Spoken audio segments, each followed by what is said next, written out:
Jaya Radha Madhava Kunja Bihari.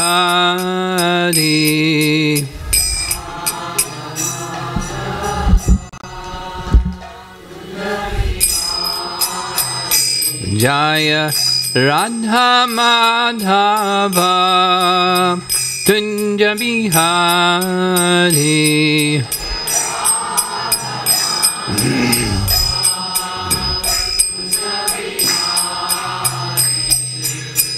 Gopi Jana Vallabha Girivardhari.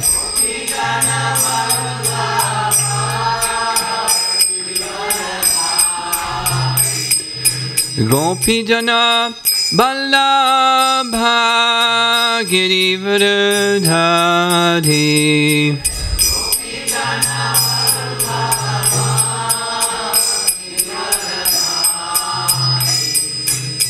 Jasodanandana Vrajajanarandana.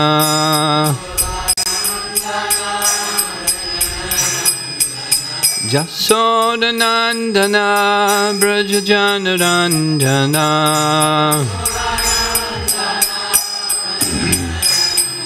Jamuna Tira Vanachari.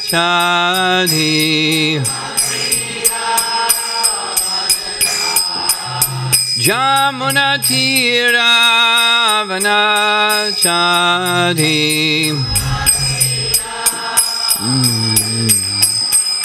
Jaya Radha Madhava Kunja Bihari. Madhava Kunja Bihari.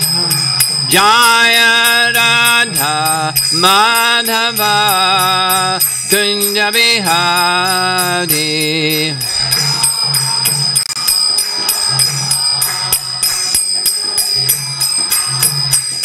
Gopi Jana Vallabha Girivardhari. Girivardhari. Gopi Jana Vallabha Girivardhari.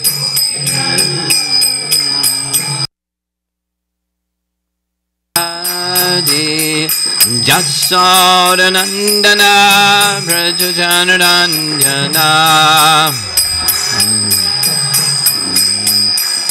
Jasodanandana Vrajajanarandana. Jamuna Tira Vanachari. Jamuna Tira Vanachari. Jaya Radha Madhava Kunja Bihari. Madhava Kunja Bihari. Jaya Radha Madhava Kunja Bihari.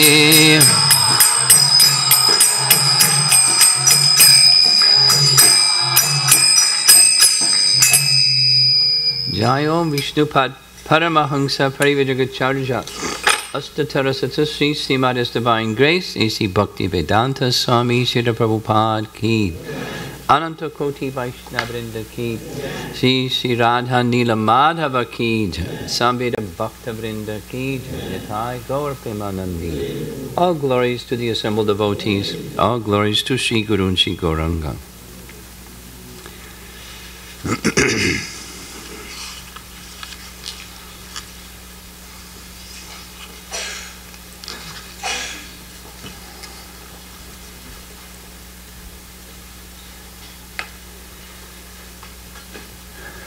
So we finished one complete section.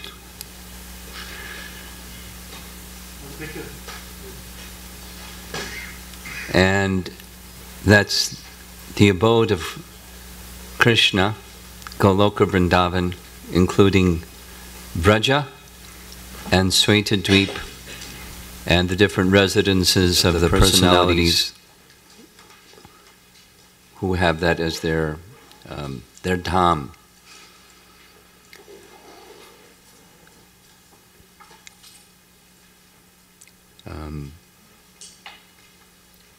This transition verse,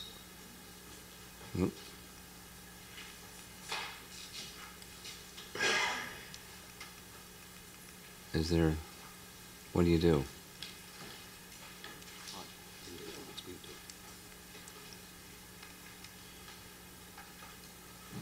Oh.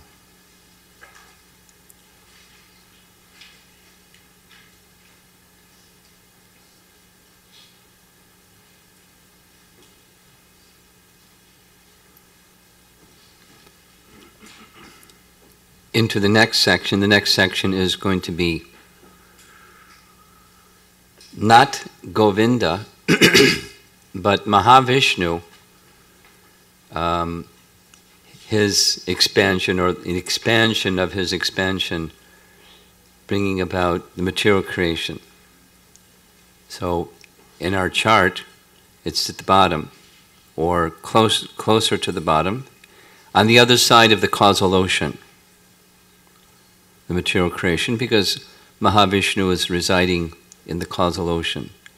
So we've been hearing about Goloka, and down to the causal ocean. On this side of the causal ocean is the material creation.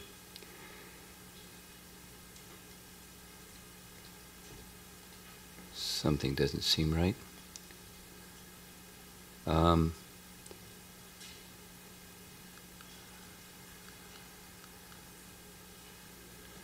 We got an extra slide, but that's all right. Okay. So let's chant this verse together. Evam Jyotirmayo Deva Sad Ananda Parat Paraha Atmaramasya Tasyasti Prakritya Na Samagamaha. Translation. The Lord of Gokula is the transcendental supreme Godhead, the own self of eternal ecstasies. He is the superior of all superiors and is busily engaged in the enjoyments of the transcendental realm and has no association with his mundane potency. So, for some reason there's an extra slide here. We'll just go to the next verse. So there's two parts to this. Short, the spiritual energy and the material energy. Go back. We've been speaking about the Lord of Goloka and his dham. Jiva Goswami says this verse is spoken to make it very clear the Lord, who is the predominator of his dham, and his dham are non-different, and distinct from him is all the other realms, including Devi dham. And the abode of Mahavishnu is not the same as the abode of Goloka dham. So, in the spiritual realm, in Goloka dham, the internal potency is alone at work. There's no external energy, and this internal potency has these three divisions. Where's the Mataji who is asking this question? Sandini, Samvit, and Hladini, or Satchitananda. Same as the first verse. Satchitananda, corresponding identically, one-to-one correspondence with Sandini, Samvit, and Hladini. And there's living entities in this realm, Devi dham, jiva souls that are marginal potency, another category, and they can experience the spiritual realm, even enter into the spiritual realm, even while located in this realm, what to speak of after the body is finished, enter into the spiritual realm. by the combination of these two, according to the acharyas that are describing these things, particularly Jiva Goswami. So the living entity, when in contact with devotional service, Hladini potency is the agency of that devotional service, and the Samvit, or the knowledge-giving potency, Krishna may disclose his identity to such a person. And I'll just share something with you. While we were in Vrindavan, one of the places we went to was Akshayvat, which it's a Dinabandhu special place. Most people don't know about Akshayvat, but Dinabandhu knows all kinds of places that people don't know. So a number of the devotees went by car, and then there were a number of buses, and the cars get there quicker than buses. So we were seated underneath this. Vat means banyan tree, and Akshay means unlimited. So it's on the Gokul side, or the eastern side of the Jamuna. And at the time of Krishna's pastimes, this Akshayvat was so Akshay, so big, that it extended all the way to the river Jamuna, and on the other side of the river Jamuna, it was one of the ways that the cowherd boys would go from one side of the Jamuna to the other side of the Jamuna for their pastimes. And they go to Akshayvat and just climb the banyan tree and perform their pastimes. Dinabandhu didn't describe how the cows got to the other side. They couldn't climb trees. So we didn't know all this. We were just, it was the first time I had been there also. We were just seated under this nice banyan tree that kind of Kali Yuga made it shrink a little bit. But it's still a huge, huge banyan tree. And we were just having kirtan, waiting for the buses to come. So one devotee, who also had never been there, was in a very happy, Krishna-conscious mood, taking this as an opportunity to chant. They were intending to stay on for the japa retreat that Burijan is conducting, so they were like warming up for the japa retreat while waiting at Akshayvat. And they were over by where there's a goshal.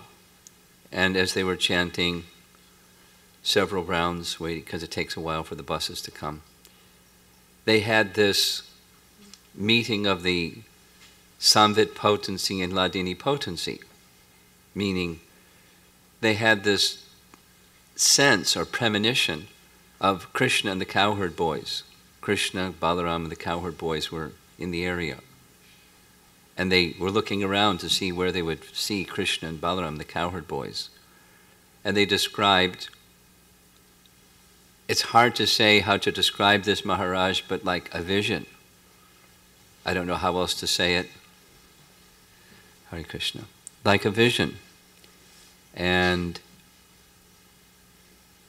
that, like, a curtain was drawn back, and the presence of Krishna and Balaram, the cowherd boys, and the cows was something they at least felt, although they didn't even know where they were. And then the curtain closed. That sense of the presence of Krishna's pastimes just closed. But the curtain opened briefly. And needless to say, they felt very happy. And then when they heard what the place was, it was, wow. The pastimes of Krishna are eternal. They're eternally going on in Vrindavan. And if these two parts of the internal potency extended by Krishna to the jiva, the tatastha shakti, can experience Krishna. That's the spiritual realm. And then there's the material realm. And the material realm is made up of a transformation of the internal potency. How does that work? Here's a few references. One of them you're probably quite familiar with. at the time of Krishna's appearance, we hear about this nearly every Janmashtami. When after the first 6 children, boys of Devaki were killed by Kamsa, there was a 7th pregnancy, which was Balaram, in the womb of Devaki. Krishna then called Yogamaya, who was very happy. Yes, yes, service, service. Here's some service for you. Within the womb of Devaki is my brother, Balaram. Please transfer Balaram from the womb of Devaki to the womb of Rohini. And don't worry, he's very heavy, but I'll give you the strength, the capacity to do that. And then, the next service, then you appear in the womb of Yashoda and take birth as her child, while I will appear as the 8th child of Devaki, and on the same evening will take birth. I as the son of Devaki, you as the son of Yashoda. And then the next service is, Vasudeva is going to carry me. He knew like the script before it happened. Vasudeva is going to carry me from Mathura to Gokul, place me by the side of Yashoda, who won't even recognize because she'll be asleep, and take you into the prison house of Kamsa. And he'll try to kill you, but he won't be able to because you're my Shakti. And then you'll appear all throughout the land by various names like Durga and etc., according to the locations. Now note, he's speaking to Yogamaya, who later is going to be known not as Yogamaya, but as Mahamaya. One Shakti known differently by different persons according to their regard for, ultimately for Krishna, but also for her. Like one is a source of enjoyment, and the other is a source of devotional service. One energy, Prabhupada gives this example. Electricity can be used by an electrician to make something hot or make something cold because he's an electrician. He knows. So Krishna also knows. He's like the master electrician. And he can use his internal potency one way and differently for those who are not devotees in a different way. One energy. Is it clear? So we've been speaking for some hours about the internal potency, and now we're going to speak about the external potency. The verse says, and the next verse is going to say it again, he has no association with his mundane potency. He, Krishna, Govinda, has nothing to do with his mundane potency. But there is a mundane potency. Here's a description from Chaitanya Charitamrita, Lord Chaitanya's discussion with Sanatana Goswami, chapter 20, Madhya Lila. The Viraja, or causal ocean, is the border between the spiritual and material worlds.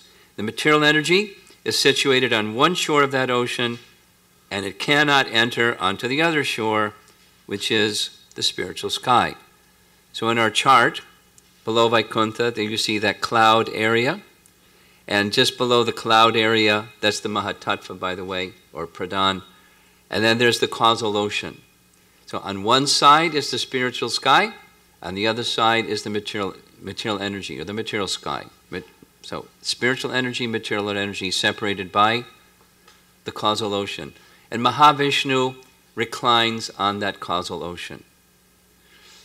So we're hearing in text 6, there's Govinda in the spiritual world that's enjoying with his various energies and his devotees and everything, has nothing to do with his mundane energy. But then there's this other energy, the mundane energy. So thinking of that reference from Krishna's appearance, discussing with Yogamaya,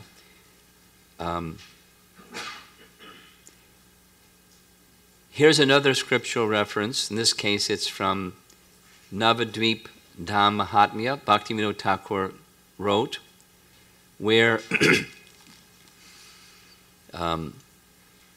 Lord Shiva is engaged in chanting in an ecstatic way, loudly, the name of Gauranga and Gauranga and Gauranga, and he's dancing and dancing like a madman. And Parvati's going, wow. What's this Gauranga?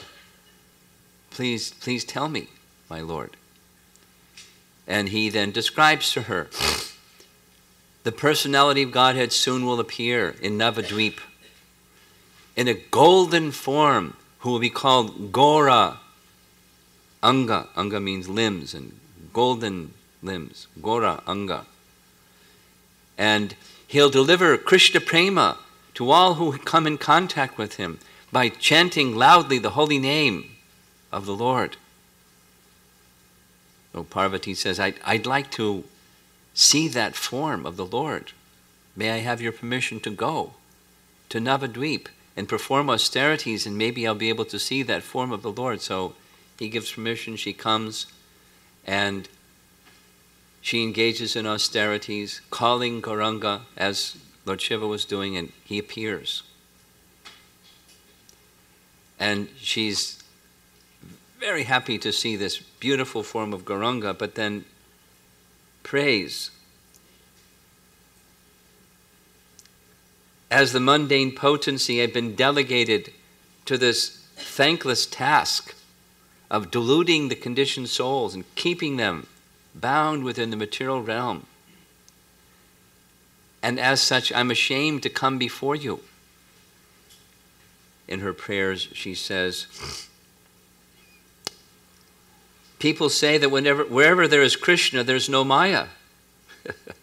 So I'm forced to remain always outside of your spiritual realm. She's on this side of the river Viraja.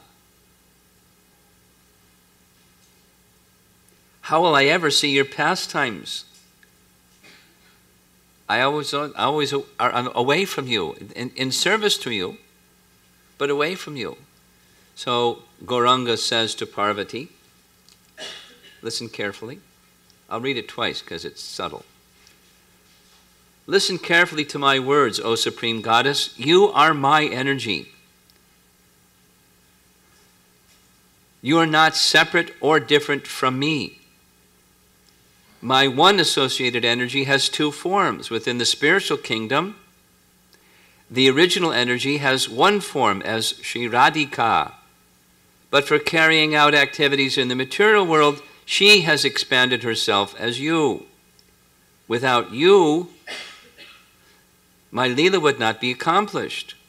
For in the form of Yogamaya, you are necessary for my pastimes. In Braja, you are eternally present as Purnamasi. And in Navadvip, you are present as Prodamaya, along with Shiva Kshetrapal, guardian of the Dham. Got it? I'll read it again. It's similar to what Krishna is speaking to Yogamaya, but instead of being in Braja, it's in Navadvip. Same thing. I'll say it rather than read it. You are my internal potency. You are none different than me. You're necessary for my pastimes in Braja, but also one of my pastimes is creation. And for the purpose of creation, I require you. You assist me in that pastime.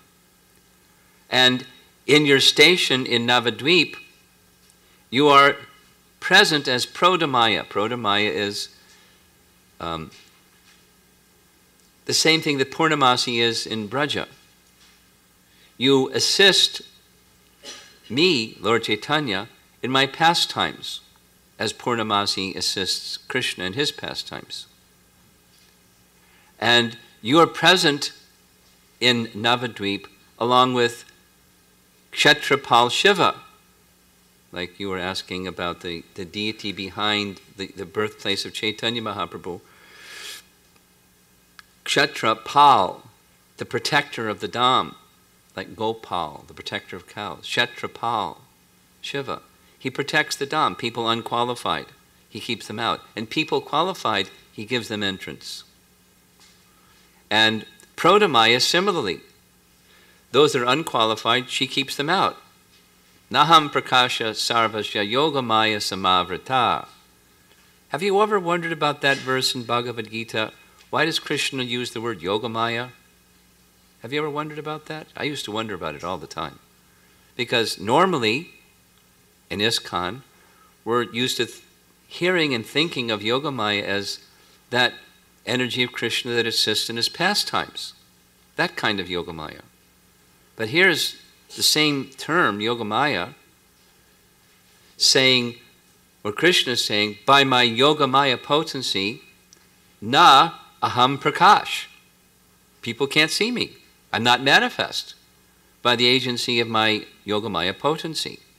That's yogamaya transformed as mahamaya. But he doesn't bother to say yogamaya transformed as mahamaya. He just says by my yogamaya potency. But it's the same as the pastime of Krishna's appearance. After Kamsa tries to kill his Shakti, Krishna's Shakti, that's not going to happen.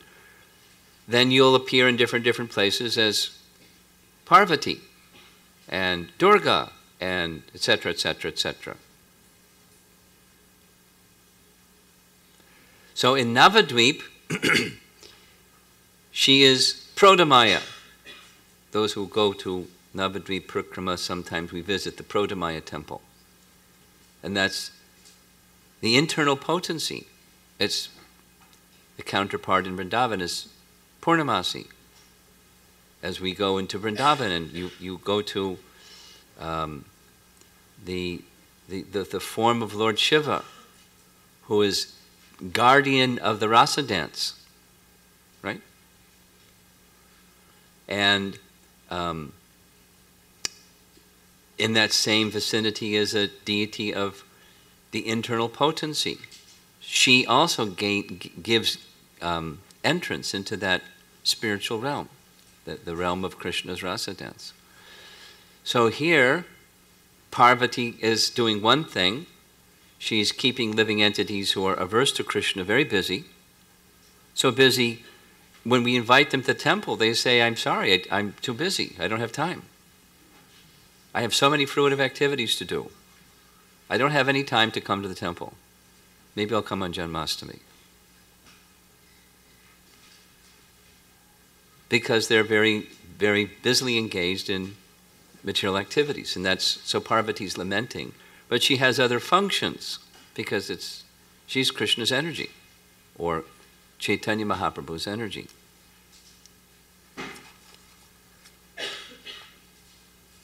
So we're about to, that's it for this verse, we're about to now enter into the discussion of creation. And if you thought the topic of yantras was a little complex, that was just a warm-up. Because this is Krishna's energies working in different ways. But don't worry.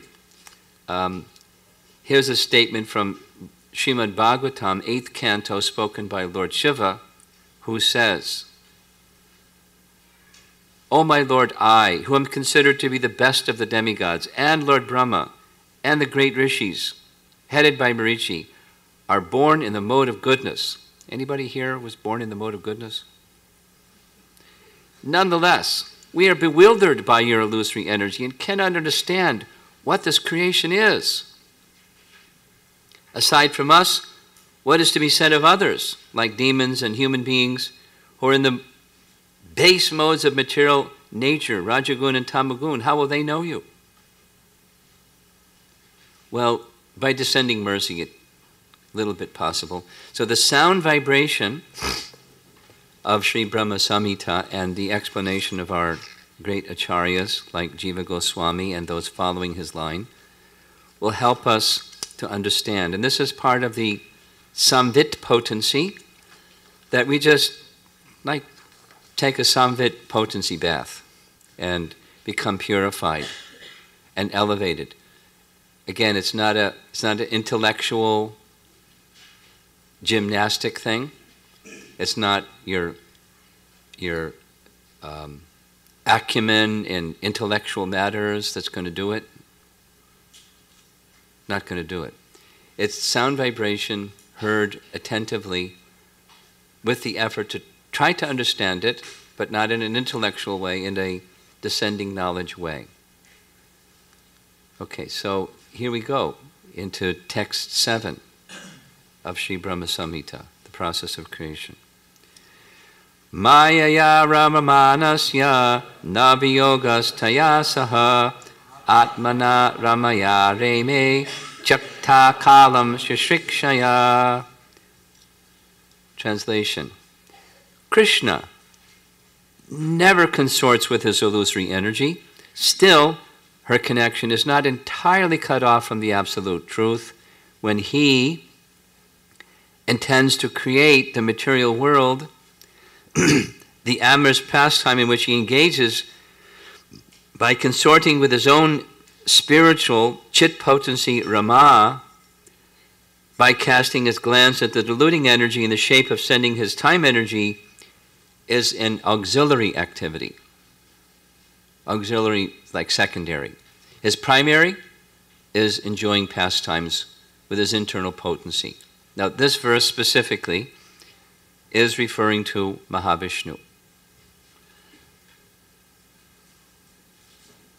And the consort of Mahavishnu is Rama, just as Lakshmi is the consort of Narayana, and Sita is the consort of Ram, and Radha is the consort of Krishna. Similarly, Rama, we'll hear her name a number of times, so put it in its place. Rama is the internal potency of Mahavishnu.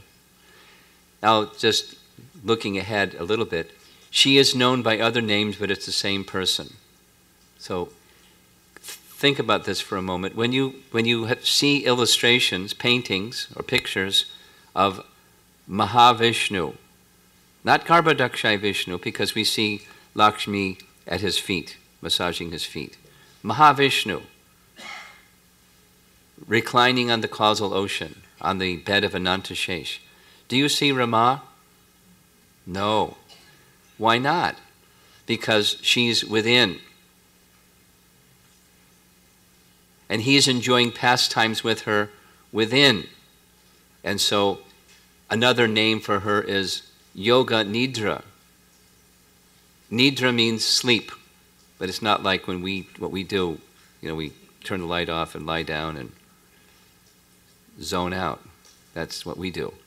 But his is Yoga Nidra. It's mystic slumber, where it specifically said his eyes are not closed, but he's enjoying pastimes with Rama within,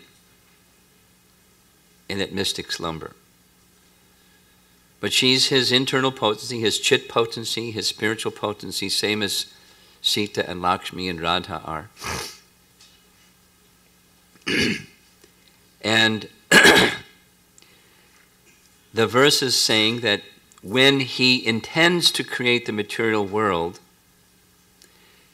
that is, he has intention, or sankalpa, or a thought, a desire, ichcha in Sanskrit, a desire. But he doesn't have to do anything. All he does is desire. And his internal potency, Rama, because she is his internal potency, she knows everything about him. I mean, wives know all kinds of things about their husbands that nobody else knows, because they're their wives, and they're intimately associated with their husbands. This is the internal potency, and she knows everything about everything. Not even like wives know about their husbands. She's his internal potency. So she knows he has this desire. And I'm going to read to you what Srimad Bhagavatam says about this desire. And this is, listen carefully, especially in terms of whenever you're asked this question at least once a month or more, depending on how often you speak and discuss with people. What's the purpose of creation? You ever hear that one before? It's asked in different ways. Like, God is all good, and he's all powerful, so why does he make a place where people suffer? That's another way of asking the same thing. You've heard that one? Why did bad things happen to good people? That's another one. It's, what's the purpose? When somebody is suffering, why? Either you're asking the question or someone is asking you the question, why? Why the creation? I was at the Rath Yatra in Chicago, and I met a congregation member who's Chinese woman, married to an Indian man. Interesting combination. And she has just a natural attraction. I mean, in the course of knowing her, I've said it's very clear. You were a devotee in your previous life, and somehow you took your birth in China. But the purpose of this birth for you is to continue in your devotional service. Just completely a natural devotee. So the first met, just like Rath Yatra, please meet so-and-so. He said, may I ask a question? Why is there creation? Like, first question. Okay. Here's a live one. Why is there creation? Here's the answer. Listen carefully. It will serve you well when people ask this question in its different forms. This is from Canto 3, Chapter 5, text number 24. Look it up later if you want. 3:524. The Lord, the undisputed proprietor of everything, same one we've been speaking about, was the only seer. Now in this case it's Mahavishnu. The cosmic manifestation was not present at that time, and thus he, Mahavishnu, felt imperfect without his plenary and separated parts and parcels. The material energy was dormant, whereas the internal potency was manifested. Purport. Well, I'm not going to read it. I'll just say, out of compassion. So living during the unmanifest state of creation, the material energy is in a dormant pradhan state, outside of him, apart from him. He is enjoying with Ramadevi, but there's a reflection of his internal potency, sometimes known as Chaya Devi, the shadow of his internal potency. So the shadow exists because of the object. She's the expansion of Ramadevi. And the living entities, that's matter, is over there, pradhan state, undifferentiated everything. And the living entities are within him, in a state of susupti. What does susupti mean? Susupti means there are three stages of consciousness. Prabhupada says it very simply. Awake, that's like what we're doing right now. Then asleep, that's what we do at night. And then susupti, that's what we do when we're under anesthesia. Or we're within the body of Mahavishnu. Same, it's susupti. Spin out a little bit. Susupti is where time, you don't even feel it. Not only you don't feel like the surgeon cutting your body when you're under anesthesia, you don't feel the passage of time. Has anybody here had an operation where they've been under anesthesia, and when you come out, or just even a procedure, medical procedure, and you come out of anesthesia and it's like time hasn't passed at all? Anyone's had that experience? So I could elaborate with examples, but that's the state. The living entities are in their susupti state within the body of Mahavishnu, and he is considering two things. Those living entities in this susupti state, they're not experiencing transcendental happiness. They're not experiencing anything. They're in susupti state. And out of compassion for them, emphasis on compassion for them, wishing that they have another chance to again come to that state of happiness. and seeing at a distance this Chaya Devi, the reflection of Rama Devi, knowing that she wants something to do. She wants some service. But she's in this dormant state, this pradhan state, inactive state. So he feels compassion for her. He wishes for her to have some service to do. That's it. That's the verse and purport. He has a desire, icha.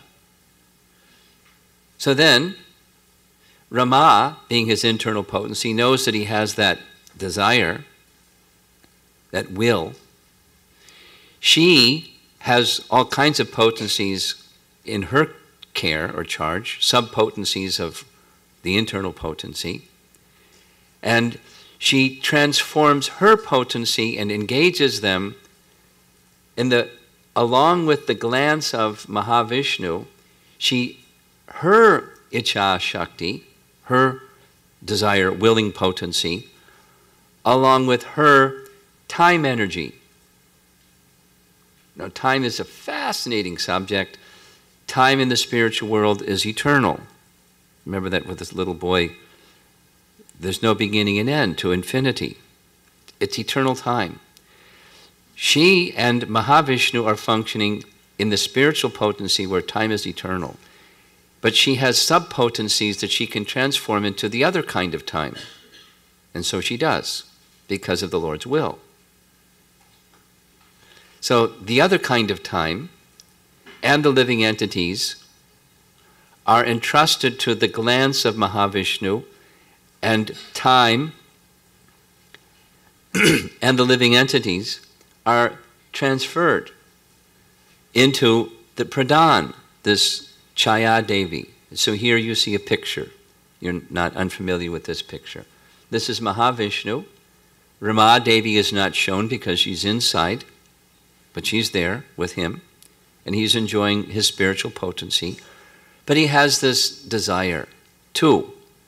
Compassion upon the living entities that are within his body and are not enjoying transcendental happiness, and desire that Chaya Devi or Maya or Pradhan, his external energy has something to do. And he's lying on the causal ocean.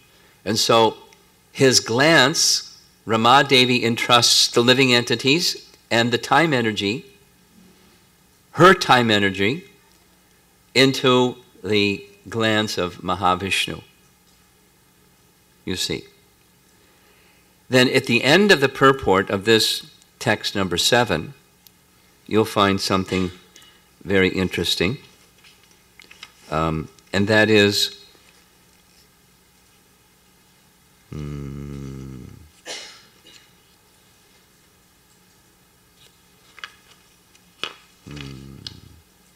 yeah. Let's go to our book. You have text number 7, the very last part of the purport. Text number 7. The diluting energy, that's what's pictured as Durga.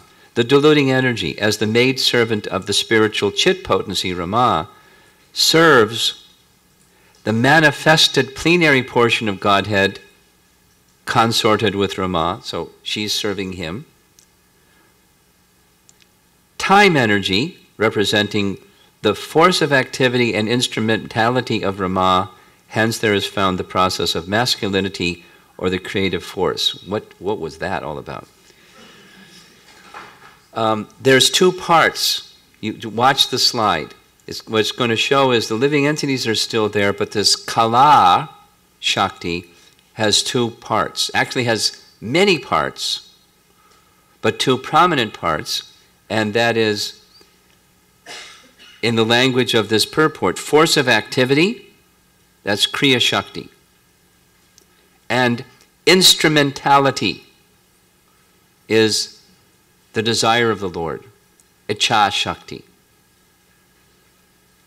But it's her, she sees his desire, she has her own Icha Shakti, and she sends her Icha Shakti and the force of activity as the time energy. It's a little scientific, but hey, many of you are Microsoft workers, so you're used to things that are technical. If you weren't Microsoft workers, you'd probably be on the job somewhere today, because many people are working today and you're here. So, we'll do it again. We'll go back.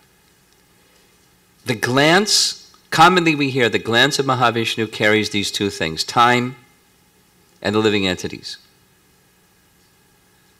And time and the living entities contacting the material energy agitates the material energy, and it starts to separate out into different elements. Pradhan becomes Mahatattva.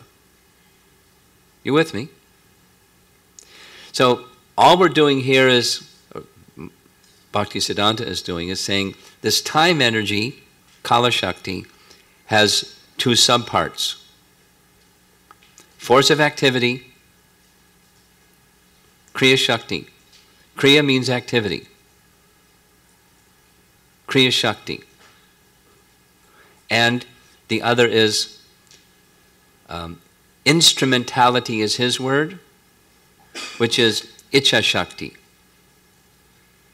And sometimes we'll hear that Icha Shakti described as Bala Shakti. Bala, spiritual strength. Instrumentality, gets things done. So that's the glance. That's what this verse is saying.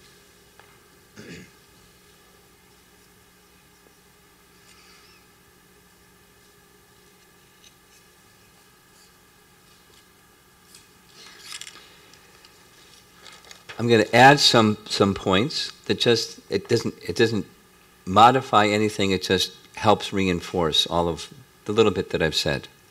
From Chaitanya Charitamrita Adi Leela chapter 5, there's 3 texts where Krishnadas Kaviraj is saying the same thing.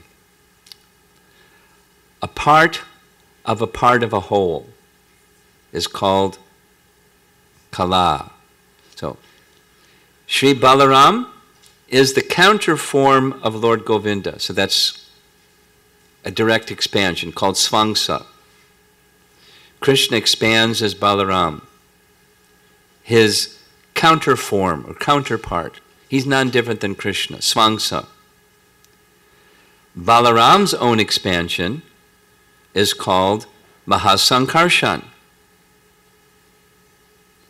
We did it, right? Up here, the Svetadweep. Krishna expands as Vasudev. Balaram expands as Sankarshan. And his fragment, the Purusha, so it's a little, there's another step, that Sankarshan of Goloka expands as Mahasankarshan in Vaikuntha, who expands as the Purusha avatars, Mahavishnu.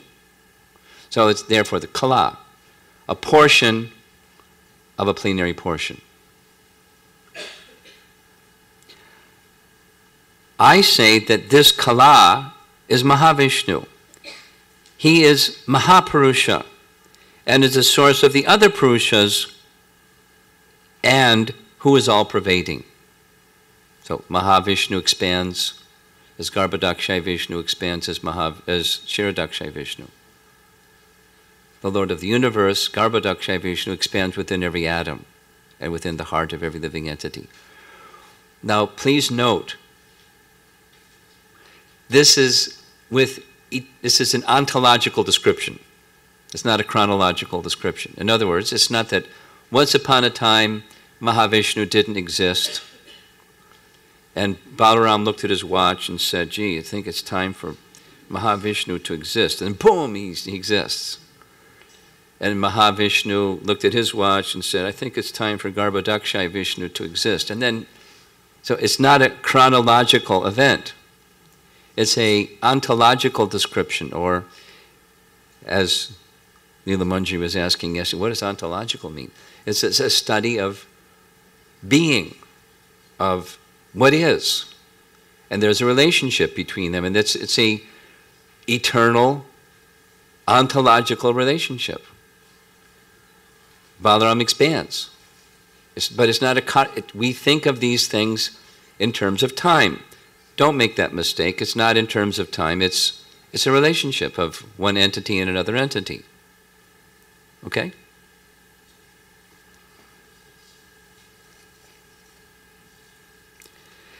Now, because of time, we're in this kind of time, I'm not going to go into a long description. It's a beautiful description. You can read it on your own. Chapter 90. Chapter 90 of Canto 10, or Krishna book, where Krishna and Arjuna go to the abode of Mahavishnu. Detailed description of the abode of Mahavishnu. Normally, we see Mahavishnu, like this, where he's lying in the causal ocean. But he's, as it says, he's all-pervading. He has his own abode, Mahavishnu Loka. And Arjuna and Krishna go there. And what they see is not this. They see palaces and gardens and opulence. And I'm just going to read one little section.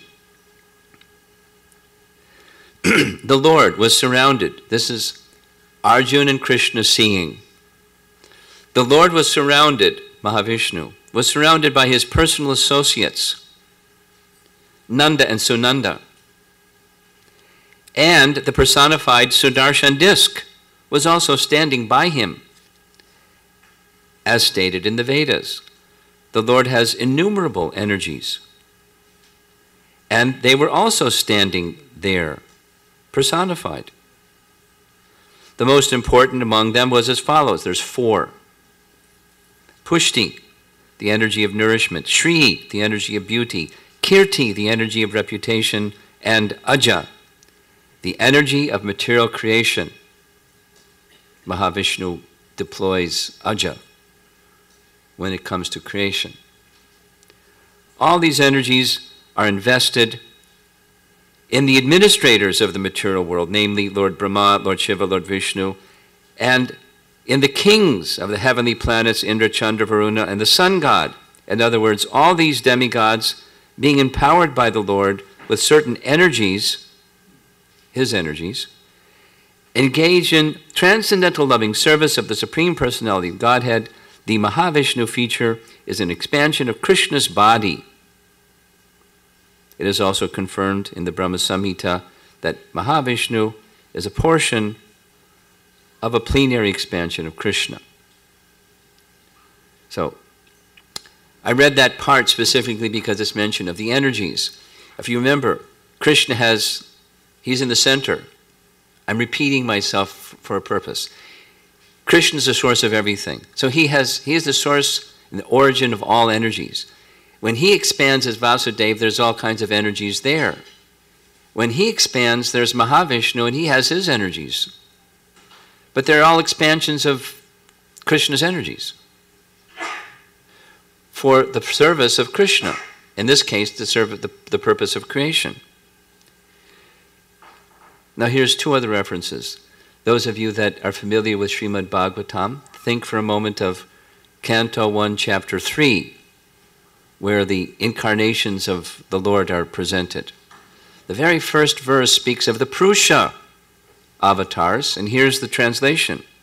Sutta Goswami said, in the beginning of the creation, the Lord first expanded himself in the universal form of the Purusha incarnation and manifested all the ingredients for the material creation, which is the subject matter we're discussing, but with more detail.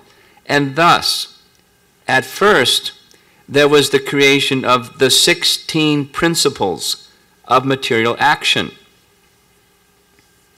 This was for the purpose of creating the material universe.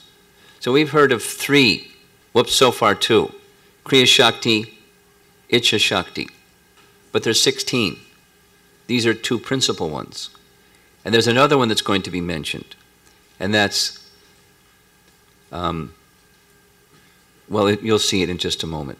But in Parasya Shaktir Vivadaiva Shruyate Swabhavaki Jnana Bala Kriyacha. Familiar with that verse? Prabhupada quotes it many times. Krishna works through he has unlimited potencies, and he works through those potencies, especially these three. Two of them are here, Kriya Shakti and Icha Shakti, or Bala Shakti, and the third is Jnana Shakti, for the purpose of creation. But there's 16, and there's three principal ones.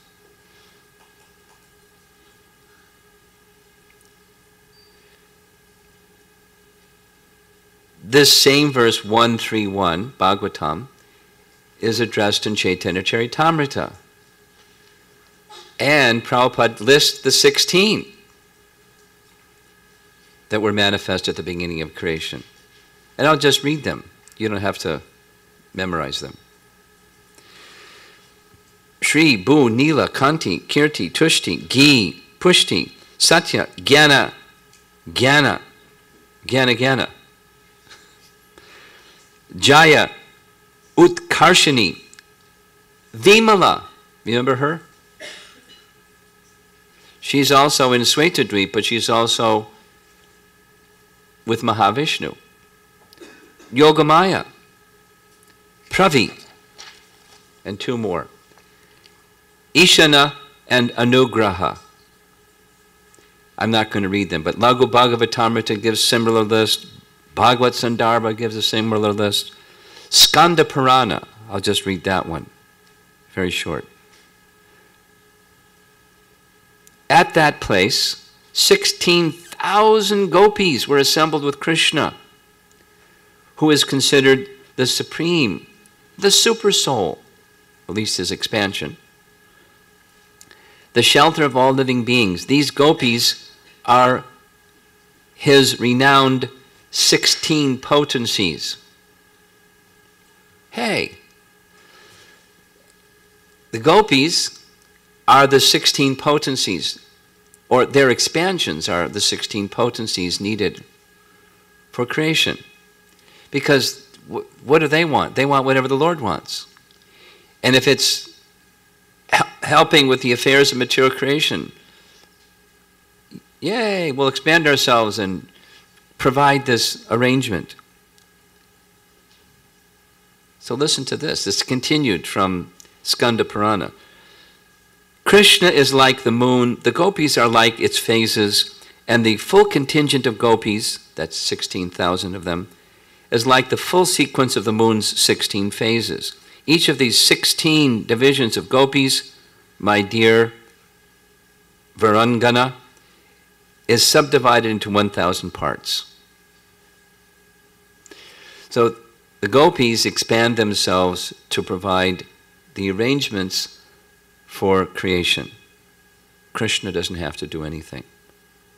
All he does is, he just feels compassionate. That's all he has to do. And when he feels something, his energies take care of that something, whatever that something is. And some of this is in relation to the living entities that were within his body. There's living entities in each of these other realms, and he's reciprocating with them according to their regard or their love for him. Doesn't Krishna say that in Bhagavad Gita?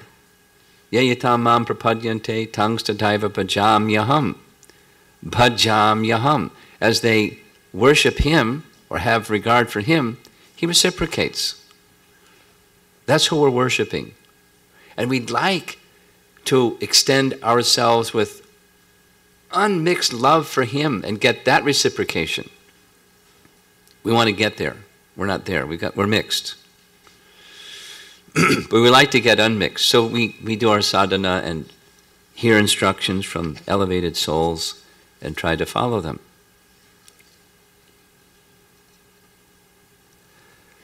So in this picture, there's Kala Shakti has these two divisions, and a question in my involvement in this subject matter is, where does Jnana Shakti come in? Jnana Bala Kriya. So there's a commentary on this little section from Raghava Goswami, who says as follows. Kriya Shakti, or the creative energy, is manifest in the acts of creation of Mahavishnu. Goddess Durga is Ichha Shakti, the willpower, because Rama entrusts her Ichha Shakti to the glance of Mahavishnu and then to the living entities. Jnana Shakti, or the Lord's power of knowledge, is manifest when, by glancing at the material universes, the Lord creates, maintains, and destroys them. Because how can you have anything without proper understanding of that something? So it's needed. Jnana Shakti is needed, and the Lord glancing carries. So it's not mentioned by Bhakti Siddhanta in his purport, but it's also there. But essentially are these two: Jnana, Ichha Shakti and Kriya Shakti.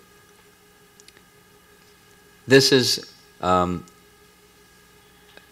from the lower part of our diagram, and this image is going to focus same on, here's Mahavishnu, you see these rays coming out, that's his glance, that's Rama Devi, or Lakshmi.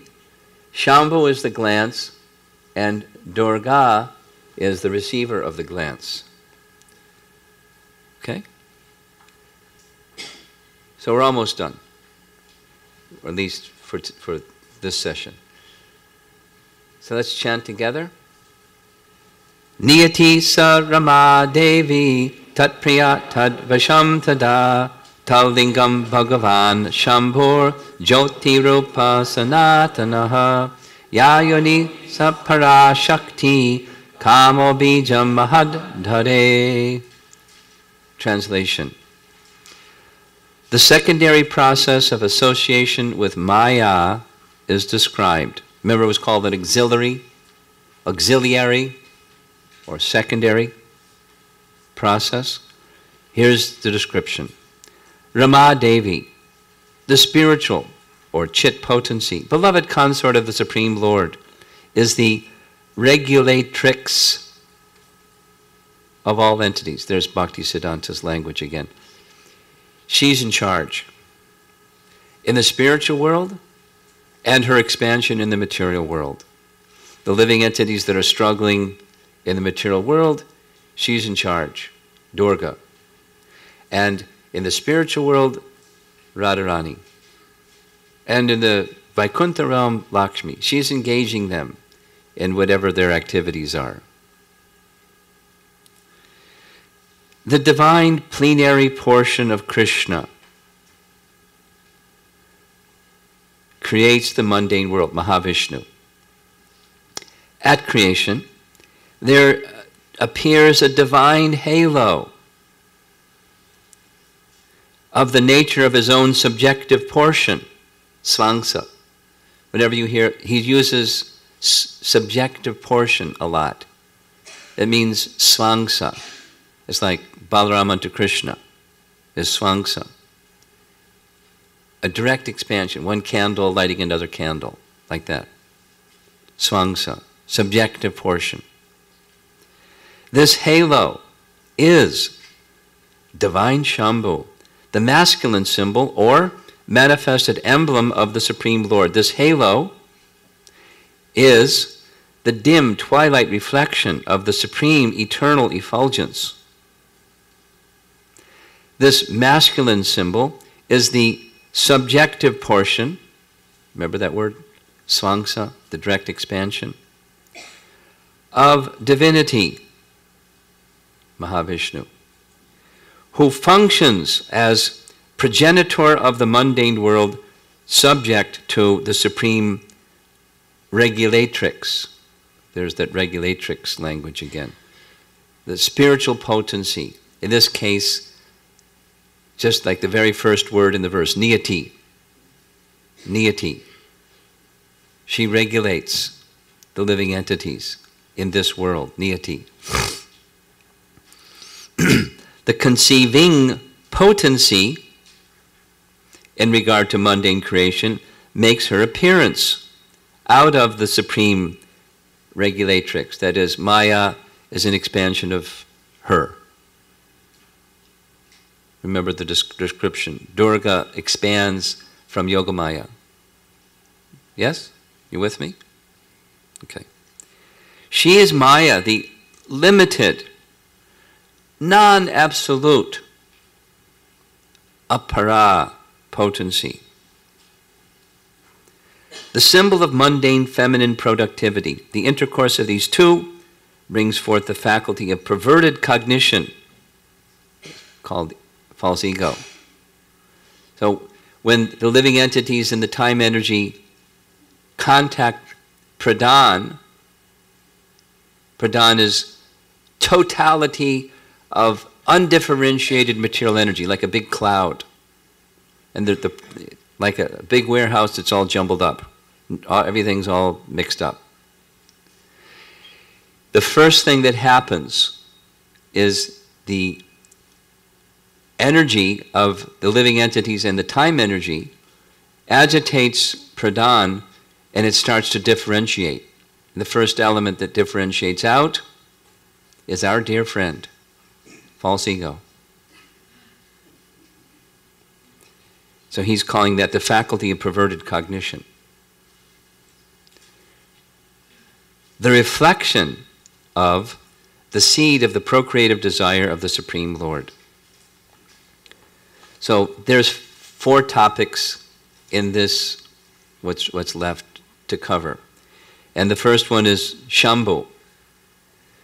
So we just heard in the verse itself, a whole series of what Shambhu is. First of all, he's a Svangsa, he's an expansion of the Lord. He's likened to a shadow of Mahavishnu. This is now from Chaitanya Charitamrita, Madhya Lila 20:273. The term is Svanga Vishesha Bhasa Rupe. Abhasa means shadow. Vishesha Abhasa Rupe. He's a shadow. There's Mahavishnu and there's the shadow of Mahavishnu. He's likened to the shadow of Mahavishnu. Here in this verse, he's described as a divine halo. He's also described as dim twilight reflection of the supreme eternal effulgence. So what's that? It's like dawn or dusk. So it's night and it's dark. And the sun is starting to rise, and you don't yet see the sun, but you see the dawn. What's that? Arun. Dawn. It's not the sunlight. You can't see the sun directly, but you can see the light of the sun. Like that. Shambhu is like that. Dim twilight reflection of the supreme eternal effulgence. So he's not Mahavishnu, but he's the dim twilight reflection of him.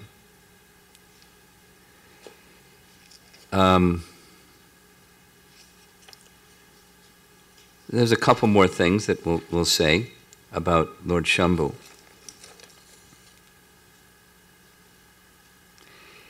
In Chaitanya Charitamrita, Adi Lila chapter 6, verse 79. Here's a statement by Krishnadas Kaviraj. In the Vayu Purana, maybe this is a purport. In the Vayu Purana, there is a description of Sadashiva in the Vaikuntha planets. So the Vaikuntha planet is that blue region up there, in the middle of our chart on the left.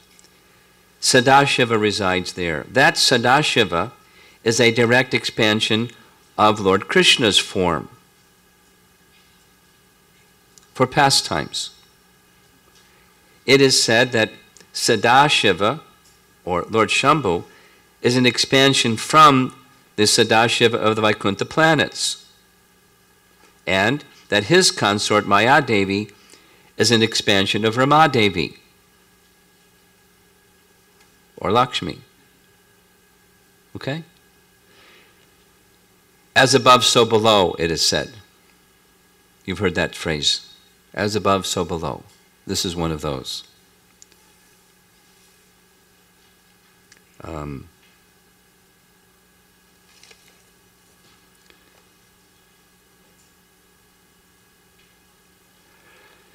So that's one of our topics, Lord Shambhu, because he's an important personality. We'll hear some more about him as we go along. Specifically, in the Govindam prayers themselves, in text 45, there's a detailed description of milk transformed into dahi by a souring agent. During this time around, we're not going to be discussing the Govinda prayers. I'll just mention that souring agent or adulterating potency that makes Shambhu, different than Mahavishnu. There's Mahavishnu reclining on Anantashesh, and he's glancing. Shambhu is the glance, or the halo. Like, if you have a flashlight in the darkness, that light that goes out from the flashlight in darkness, it's not the flashlight, it's the light from the flashlight. Like that, that's Shambhu. That's the glance. And when Shambhu, contacts Pradhan, he becomes adulterated. And there's different parts of that adulteration. Just one moment. 3 things. This is Bhaktisiddhanta's language, so pardon me. But the stupefying effect of the diluting energy, a small amount of that is affecting him. Doesn't affect Mahavishnu, because as we heard twice already, he doesn't have anything to do with his material energy. Shambhu does, he directly contacts the material energy, and so a small portion of the stupefying quality of the diluting energy affects him. The second, in relation to the jivas are marginal. In Bhaktisiddhanta's language, non-plenitude. Vishnu is full, the jivas are tiny. So a small portion of that non-plenitude quality of the jiva affects Lord Shiva. And the third is a slight degree of the cognitive and ananda principle of the internal potency. That is to say, Ramadevi, when she has her expansion counterpart, Chayadevi, some of her ananda and some of her chit potency is there in Durga, but not in full. So now, something that may be helpful, I hope it'll be helpful, there's some analogies that are used where Mahavishnu, and within him is Ramadevi, there's the glance, that's Shambhu, and the receiver of the glance is Maya. It's compared sometimes to Mahavishnu is like a powerhouse. Ramadevi is the electricity generated by the powerhouse. Shambhu is the conducting wire, and Maya is the electrical device that receives the electricity. Good example, isn't it? Here's another one. There's a potter, and the potter uses clay to make pottery. So the clay, that's the ingredients, that's pradhan, Maya. And then there's the potter's wheel. And that's another feature of the material energy, upadan Maya. We're going to hear, I don't think I'm going to do it today, because I think everybody's fatigued. You got to be sharp. And if we try to do it tonight for a Friday night audience, they'll spin out. So I'm not sure what to do. Can you stay strapped on for a little bit? We'll go through these different... Okay, so here's an example given in Bhagavad Gita. The smelling power of a person is Shambhu. The person who's smelling the flower is Mahavishnu, and the flower's fragrance is Durga. It gives an idea of a conveying of something between Mahavishnu and Durga. So Durga receives the Lord's glance. Here we go. It's compared to a woman who conceives a child. That's Durga. She's receiving the seeds, the living entities, from the glance of Mahavishnu, from Shambhu. He's impregnating her through the living entities by carrying the glance of Mahavishnu. And she acts like a mother's womb that does two things. One, the womb supplies ingredients. But not only the womb supplies ingredients, the womb provides an accommodating chamber for the child to grow. Very easy to understand.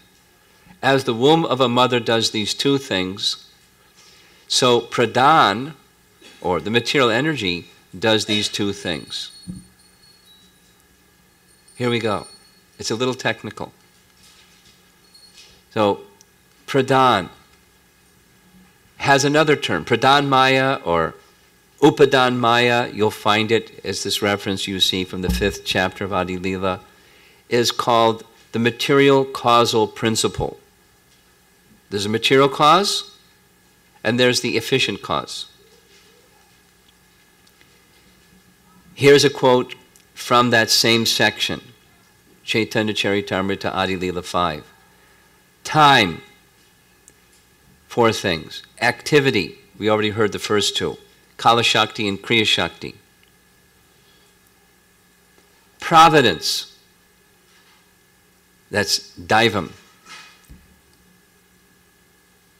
And nature, Prakriti, are 4 parts of the causal aspect, Maya, of the external energy. This is Krishnadas Kaviraj speaking in describing the process of creation. There's 2 other references you may want to note that describe this also.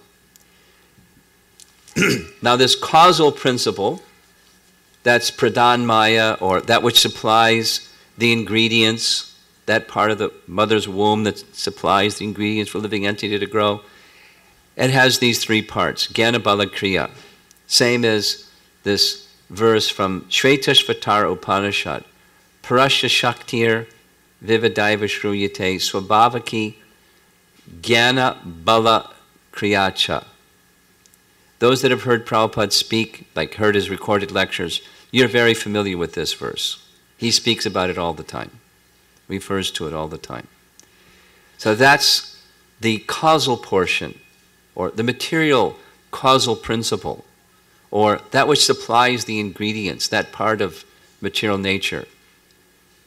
So like the living entities in time contact material nature, and the elements start to separate, starting with false ego, and everything else comes from that. False ego mixing with the modes of nature, mode of goodness, the mind is produced, the mode of passion, intelligence produced, the mode of ignorance, the 5 gross elements are produced, and the 5 knowledge acquiring senses, and the 5 working senses, and the 5 objects of the senses. Mode of ignorance is very active. Very, very, very, very productive. But you have to have all 3 modes to get creation. Not only one, all 3. So this is the causal portion, or the supplying the ingredients aspect. There's another, that's the chamber, accommodating chamber. And that's called Nimitta Maya, or also sometimes called Adara Shakti. Now those of you that attended the earlier class, you'll remember that word Adara Shakti. Because when describing Balaram, Bhaktisiddhanta said, Balaram supplies everything in the material world, the bed of Krishna, the shoes of Krishna, the umbrella of Krishna, and all his paraphernalia. And another aspect of Balaram is this one, the accommodating one, Adara Shakti. Said this is called the efficient cause. So there's the material cause and the efficient cause. I get confused all the time with these two. But I understand it in terms of ingredients and chamber. That's easy for me. But material cause and efficient cause. Sometimes also called the immediate cause. That's like the place where the child is born, the womb of the mother. Ingredients are coming, but you need the place. So the immediate cause. Sometimes called Adara Shakti. So now we have these two aspects of Maya, or the two aspects of material nature. And now, here. This is a picture of Baladev Vidyabhusan. We're almost done. Baladev Vidyabhusan, what is he known for? Especially known for? Govinda Bhashya. Govinda Bhashya. Our topic is about Govinda. What is Govinda Bhashya? It's a commentary by Baladev describing Vedanta Sutra. And he did it by taking dictation from Govindaji in Jaipur, and he just wrote it down.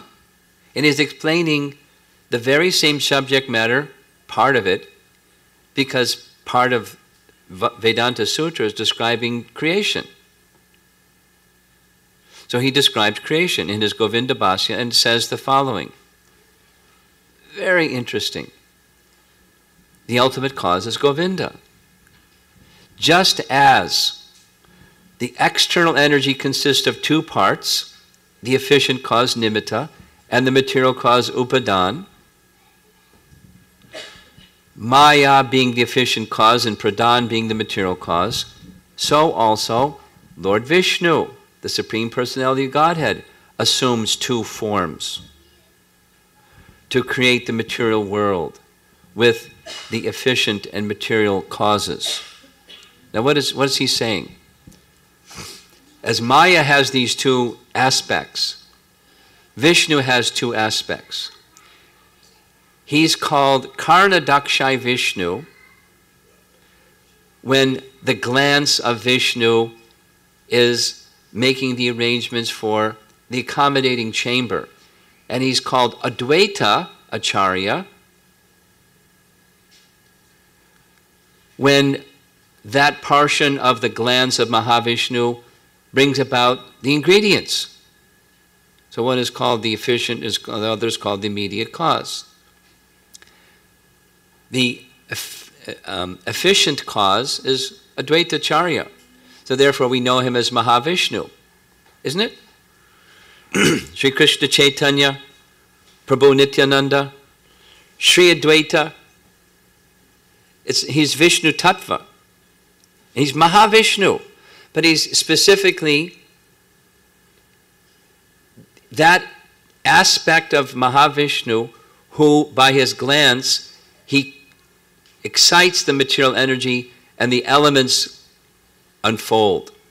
He's that aspect of Mahavishnu, known as Advaita Acharya. And the other is known as Karna Dakshai Vishnu, because by that portion of his glance, or aspect of his glance, the accommodating chamber, or Upadan Maya, Nimitta Maya is created. We're done. So far. We're just getting underway in the process of creation. So let's repeat. And when we begin our class this evening, I'll also repeat. What have we heard today? This is a summary. Govinda, existing in the spiritual world, has nothing to do with his material energy. He is simply engaging with his spiritual energy. The next verse says, although he has nothing to do with his material energy, remotely, when there is a desire for creation, and there's no obligation, it's just compassion. He's not doing a duty, he's just compassionate by his nature. He feels compassion for the living entities that are dormant during the cosmic annihilation within his body. That's the samasti. It's all the living entities that are in the material world, in this 1/4 portion. And they're not experiencing the happiness that's rightfully, inherently theirs. So he wishes for them to have that happiness. He also wishes that the reflection of Ramadevi has some service, compassion and compassion. He has that desire. Ramadevi detects that desire. She knows her Lord's and Master's desire. So she makes the arrangement to fulfill his desire. And she makes the arrangement by taking the living entities and her time energy and entrusting that to the glance of Mahavishnu, known as Shambhu. Shambhu carries that glance, or is that glance, and carries the living entities and the time energy and contacts this pradhan. And once the pradhan is contacted and it's energized by spirit and time energy, it starts to differentiate, and now it's called Mahatattva. The elements start to differentiate, beginning with false ego. The material energy has these two aspects, as the womb of a mother has two aspects, providing a place for the living entity to grow, the accommodating chamber, Adara Shakti, that's one aspect, Nimitta aspect, and Upadan, the ingredients. Mother's womb supplies ingredients, and the material energy also supplies the ingredients. So those living entities can have bodies with which they can perform devotional service. Now, unfortunately, many of them use those material bodies for something other than devotional service because they have these desires. So the process of devotional service, as we find in Bhagavad Gita, from the very beginning of creation, the Lord sent forth generations of men and demigods, and with them this act of sacrifice, and blessed them by this act of sacrifice. You can achieve perfection. So we have this free will choice, fulfilling material desires, or using the form that we receive by the arrangements of the mother, material nature, to use in service to Krishna. That's how far we got with this process of creation. And it's going to continue for another 9 or 10 verses or so. Any comments or questions? Yes.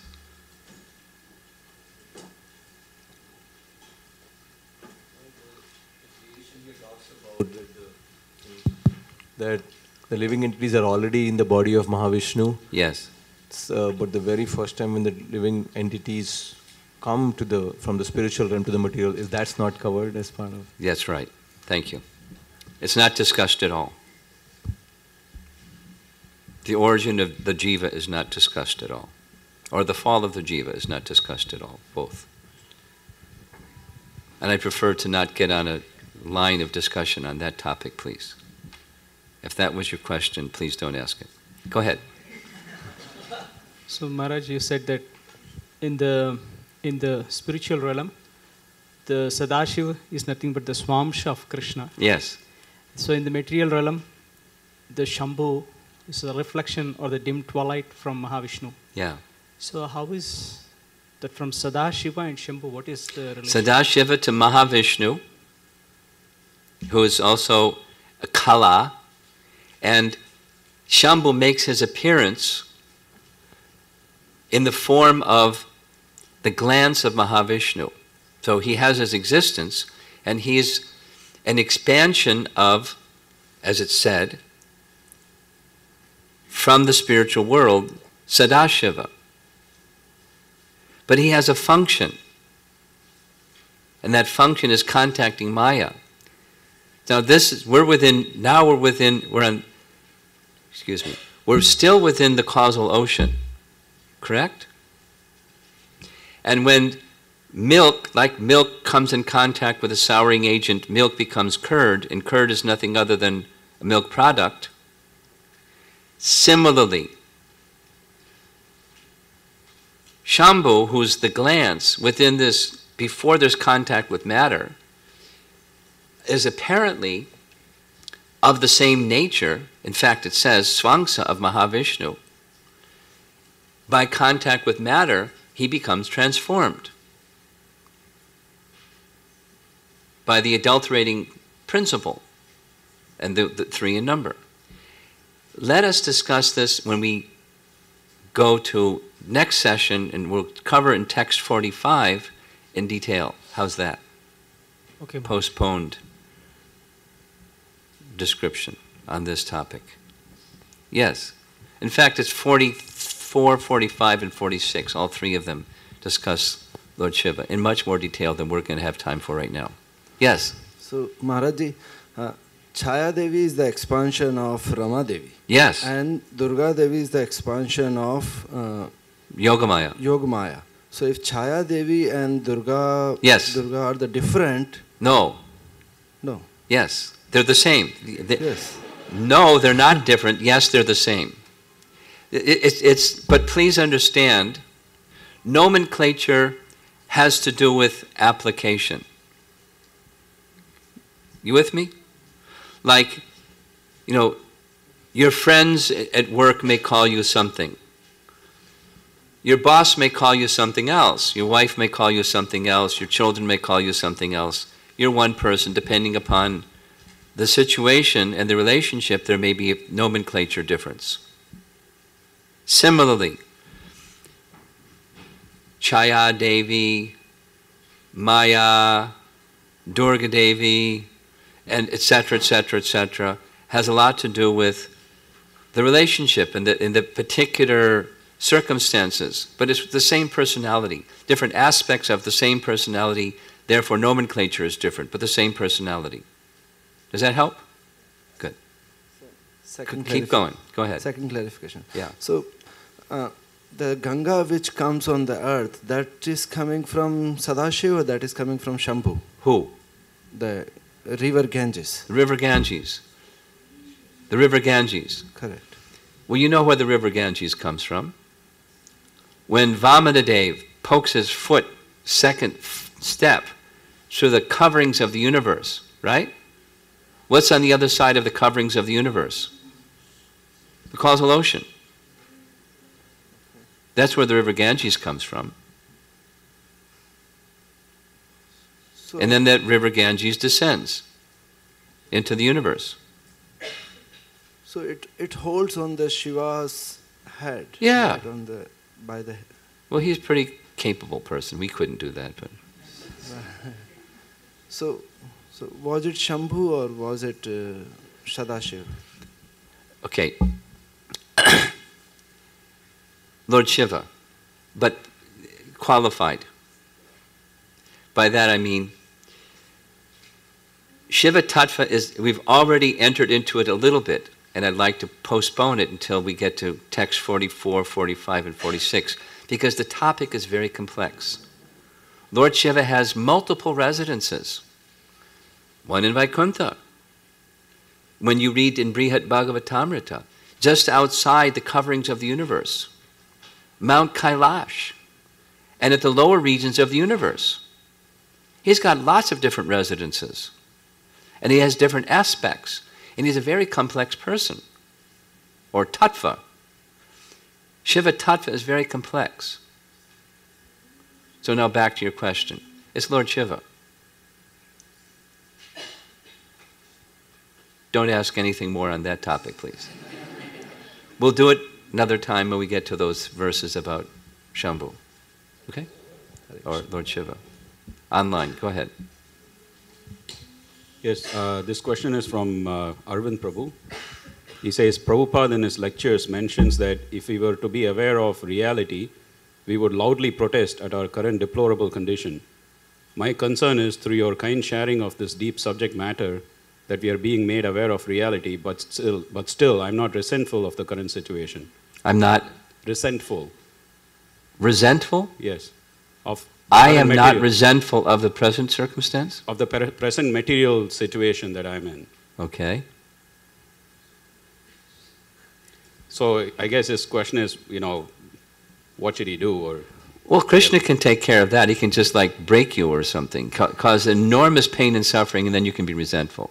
But there's a better position, and that's knowledge. By hearing, one can rise, one can be activated by knowledge to do the right thing because it's the right thing. Otherwise, there may be pain and misery and suffering, and then you try to do the right thing because I don't like pain and misery and suffering. You know, act by knowledge or act by suffering. That's another option. It's not preferred. It's much more advisable, act in knowledge. Okay? All the way in the back. All the way in the back. Microphone all the way in the back.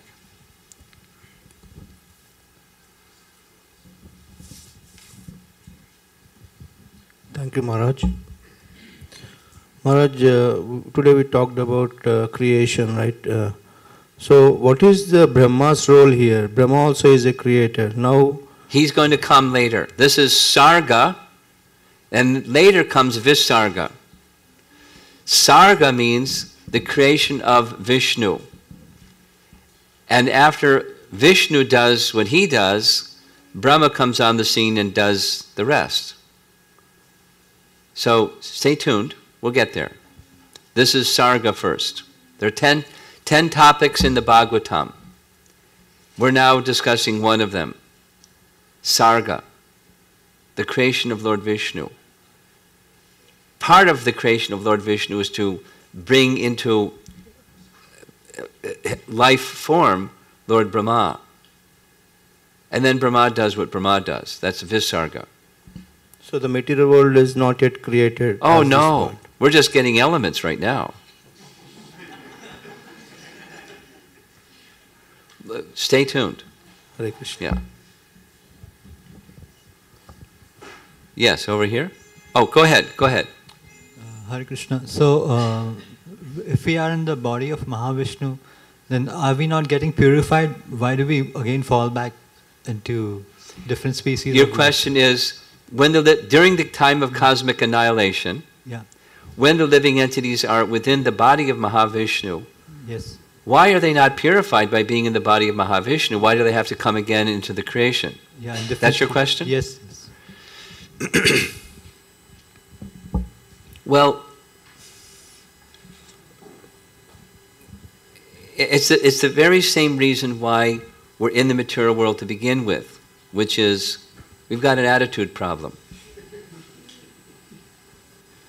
So one can be in contact with a great personality but have an attitude problem and not get purified, could just like get aggravated further in our attitude. So their consciousness is covered. So to get uncovered, there has to be a free will choice, not just get in touch with the body of Mahavishnu. There's a free will thing that's got to happen.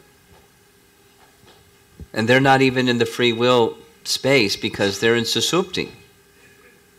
So they have to have a body to do the free will thing properly. Okay? Yes? Maharaj, for the verse 1.3.1, yeah, the 16 elements, yeah. I thought the way I understand it is there are the 5 material elements and the 11. No, it's 16 energies, not 16 elements. That's my understanding. For the purpose of creation, there's energies or shaktis, which is different than the 24 elements or the 8, whichever model you know Krishna gives us. So it's not even apples and oranges. It's bananas and potatoes. Okay. So and also about the when you're speaking about the Durga Devi or the material energy, the accommodating chamber and the provision of the materials for creation. Yes. So I don't understand that. So, and I know Balram is Adhar Shakti, but how do they, like, what is the connection? I've not heard a description, but just intuitively, those energies are expansions of his energies. It's provided by Lord Balram. Yes. Because, as stated, I could go back and read exactly what Bhaktisiddhanta says, but that Adara Shakti is an expansion of Balaram for the purpose of accommodating the Lord's desire, Mahavishnu's desire for creation. He expands his energies to allow for that. So it's an aspect of his energy. So it's Durga Devi is getting that energy from Lord Balaram. Is that how we understand? I don't know. Oh, I don't know. I don't know how, again, the technology isn't described. And also the Ichha Shakti of the Lord, which Yes. is then Rama Devi is serving to fulfill that. Yes. So you explained as the Lord desires that the living entities receive transcendental happiness. Yes. But the living entity's desire is to enjoy. So is the Lord permitting that? Is Yes. that an aspect of the Ichha Shakti? Yes. To permit the fulfillment He of doesn't the interfere with their free will, but he does have his desire, just like right now. I mean, aside from what happens when the living entities are within the body of Mahavishnu before creation. Right now, creation is happening, and we have our desires, and he has his desires. He wants us to enjoy unlimited happiness. And we've got another idea. And he doesn't interfere. But he gives us opportunity. Why? He's just merciful. Well, why be merciful upon us? Because we've got another idea and we're rebellious. That's how merciful he is.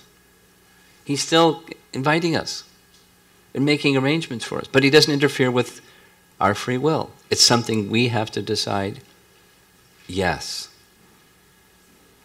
I want unlimited happiness. And not in a bonehead way. I want it in the way that he wants it. So his compassion is the correction also. Yes. Which we did. Exactly. Thank you, Maharaj. That's why we're here. Compassion, descending mercy. And otherwise we'd be often doing the other things all the other people are doing on Thanksgiving holiday.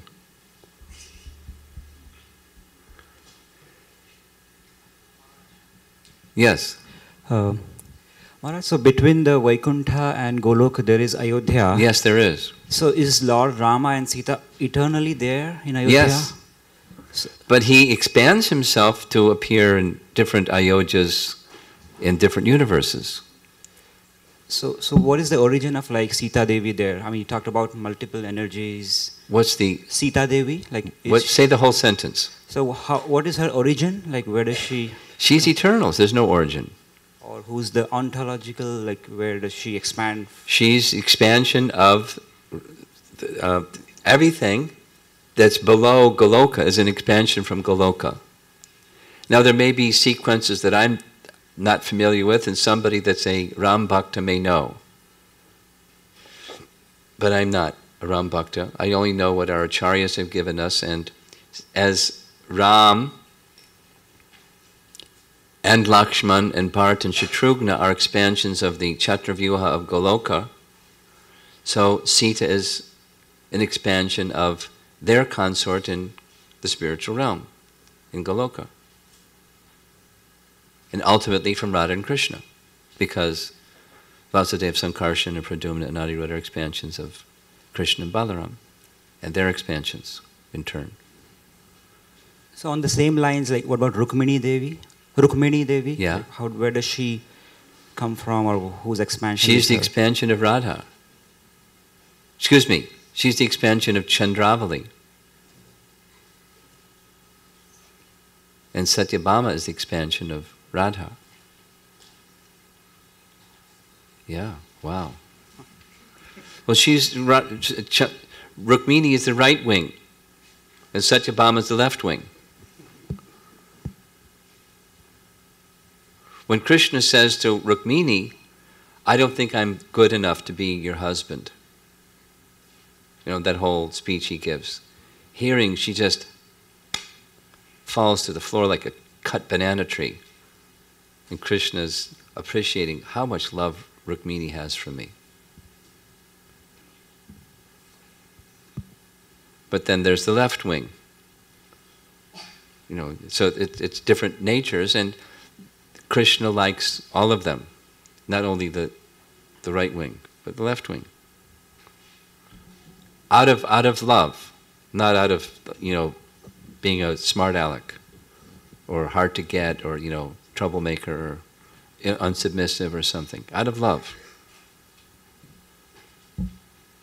Yes? Maharaj, while explaining, you were telling that living entities in body of Mahavishnu, and being Mahavishnu compassionate on living entities. So those living entities not feeling that ananda. Those living entities not experiencing ananda. So that's why Mahavishnu, as a compassion, those living entities to a material nature. Yeah. He makes an arrangement so that they can have an opportunity to come to that position of ultimate happiness. They can also misuse it. Unfortunately, most misuse it. But he wants to give them the opportunity because it's a free will thing. He doesn't force it upon them. It's a free will thing. Thank you, Maharaj. Okay. Okay. Hare Krishna, Guru Maharaj. You have mentioned about Srimati Radharani and then Chandravali, both are sisters. Rupa Goswami said. Yes? Yeah, but we have not heard much about Chandravali. Do you have any information about Chandravali?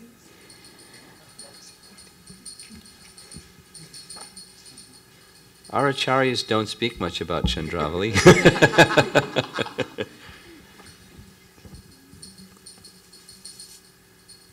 Because there's these, don't speak much because there's these two groups, right wing and left wing.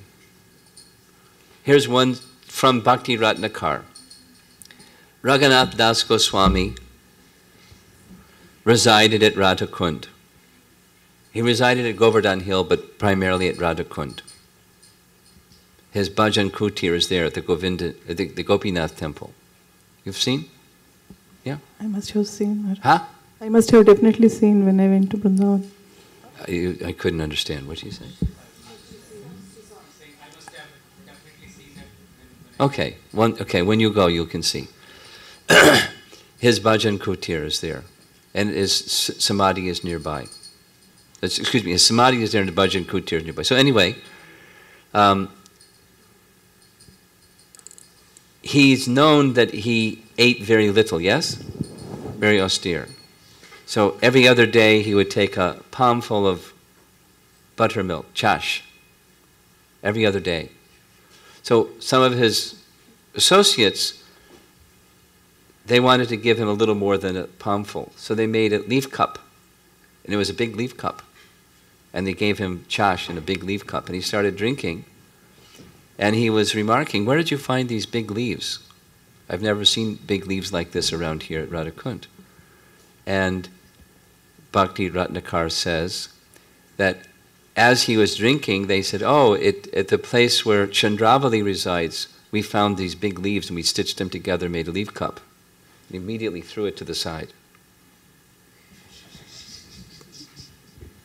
Because he's a Radha Bhakta, and not Chandravali. So we don't hear so much about Chandravali. Other than creating situations for Radha's sulking mood. There's one nice pastime that's described in relation to Man Mandir at Varsana, where both Subal and Vishaka had made an arrangement, combined plan, for Radha to meet Krishna. So Subal, much younger, friend of Krishna, and Vishaka, friend of Radha, they made a plan for meeting of Radha and Krishna. So there was an appointed place, an appointed time. While Krishna was coming at the appointed time, Padma, an associate of Chandravali, saw Krishna on a path, and she approached him in great distress, saying, Chandravali is in such great sadness and feelings of pain of separation. Please speak some words to her. Please pacify her. So there was time. Krishna went and spent a little time, but the little time became a lot of time. And one parrot by where Radha, by where Krishna and Chandravali were seated having their conversation, heard everything, and flew to where Radha was and told Radha everything. So Radha went to Man Mandir and started her Man Leela. And Krishna came late, and Radha wouldn't have anything to do with Krishna. She would look the other way, and everything he tried was a failure. He couldn't break Radha's angry mood. So he placed his crown at the feet of Radha, begging her to forgive him. And her angry mood broke. So things like that, Chandravali is sometimes mentioned. But she's like, just to enhance the Radha and Krishna loving relations. That's how our Vaishnava Acharyas speak of Chandravali. But Rukmini is the expansion of Chandravali. That's what you have mentioned, right, Maharaj? Yes. This is from our Acharyas. What do I know? I'm just this little guy. But I'm repeating what our Acharyas have explained. Okay? Thank you, Maharaj. Okay. Okay, we're done. Thank you all very much. Srila Prabhupada Ki Jai.